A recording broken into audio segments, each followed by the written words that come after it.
Baiklah, kita terapkan kaidah yang baru saja kita pelajari sebelumnya untuk menentukan arah dari arus induksi untuk sistem berikut. Pada contoh ini, kita punya sebuah kawat lurus dari X ke Y, lurus ke kanan. Kemudian di sini ada sebuah cincin konduktor. Dan cincin konduktor ini nanti akan bergerak mendekati kawat. Oh ya, ini di kawat ini ada arus listrik sebesar I. Nah, kita tahu bahwa medan magnetik di sekitar kawat lurus itu akan bergantung pada jarak, sehingga ketika cincin ini mendekat, maka flux medan magnetik yang akan masuk ke dalam cincin ini akan bertambah. Ya, mula-mula medan magnetnya bertambah karena dia makin dekat, sehingga flux magnetiknya nanti bertambah. Maka dari sana kita bisa dapatkan ada GGL, ya, muncul GGL induksi. Nah, yang jadi soal sama seperti tadi, kemanakah arus induksi yang timbul pada cincin ini? Yang pertama kita lakukan adalah kita tentukan dulu arah dari medan magnetik yang menembus cincin. Kita gunakan kaidah tangan kanan.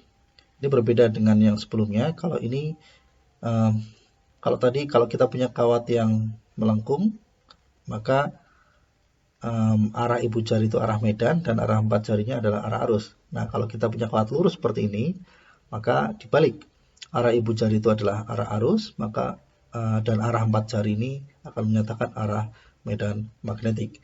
Sehingga kalau kita punya arus seperti ini dari kiri, dari X menuju ke Y, maka kalau kita gunakan kaidah tangan ini, medan magnetik di cincin ini nanti akan arahnya ke luar atau ya keluar di bidang gambar. Kalau kita mau cari medan di bawah sini, di bawah kawatnya, nanti hasilnya adalah masuk ya, masuk bidang gambar. Kemudian karena cincinnya ini mendekat, maka medan magnetik yang menembus permukaan cincin ini itu akan bertambah. Kita punya hubungan ini, ingat bahwa B medan magnetik itu dia berbanding terbalik dengan jarak. Semakin dekat jaraknya cincin ke kawat, maka medan magnetiknya akan semakin besar. Dan kebalikannya. Nah, karena dia mendekat, maka B-nya ini akan membesar, medan magnetiknya akan membesar. Selanjutnya, karena medan magnetiknya membesar, maka kita bisa dapatkan ada perubahan flux persatuan waktu. Dan ini arahnya keluar. Ya. Perubahan flux persatuan waktunya dia keluar. Flux itu sebenarnya dia besaran skalar, dia bukan besaran vektor, sehingga mestinya nggak ada arahnya. Yang saya maksud dengan arah perubahan flux terhadap waktunya itu keluar itu adalah dia medannya tadi keluar dan bertambah, sehingga fluxnya bertambah keluar. Seperti itu. Makanya saya pakai istilah arah tapi dikasih tanda petik di sini. Ya, sehingga deflux data-nya dia keluar.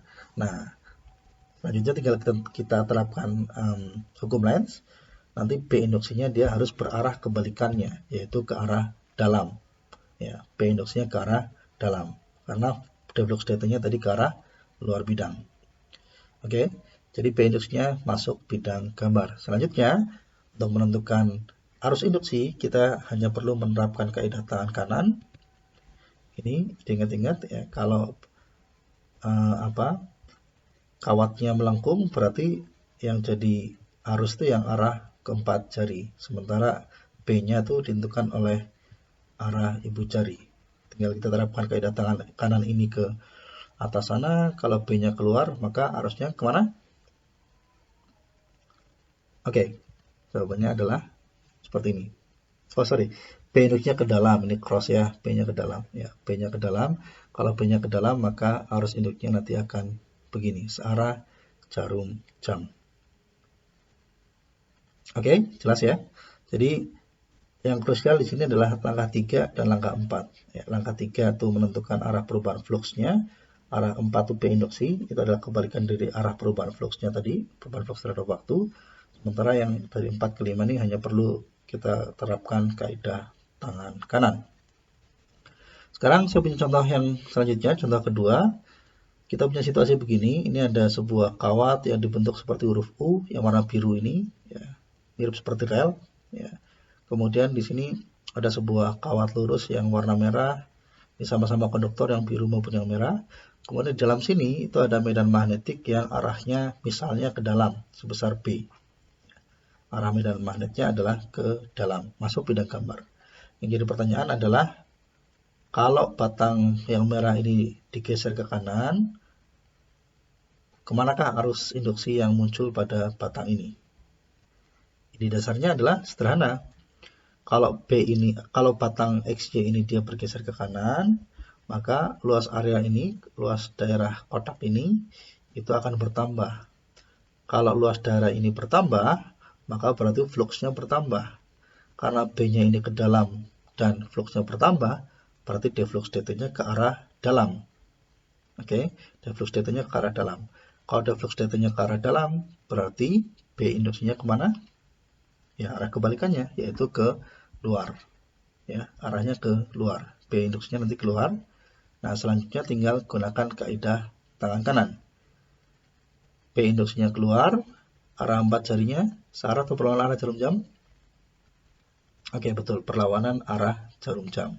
Sehingga akhirnya arus induksi yang muncul pada batang XY ini adalah dari Y, dari bawah ini menuju ke atas.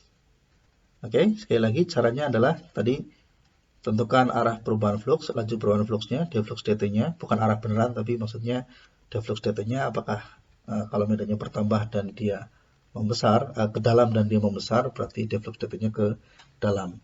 Kalau dia medannya ke dalam dan berkurang, berarti deflux dt-nya ke arah luar. Itu langkah pertama. Kemudian langkah kedua adalah kita terapkan hukum Lenz bahwa B induksi harus berlawanan dengan deflux dt yang kita berikan tadi. Oke. Nah, setelah itu baru gunakan kaidah tangan kanan. Oke, sudah ada 3 contoh tadi yang sudah kita bahas. Ini contoh yang ketiga. Semoga bermanfaat dan bisa dipahami.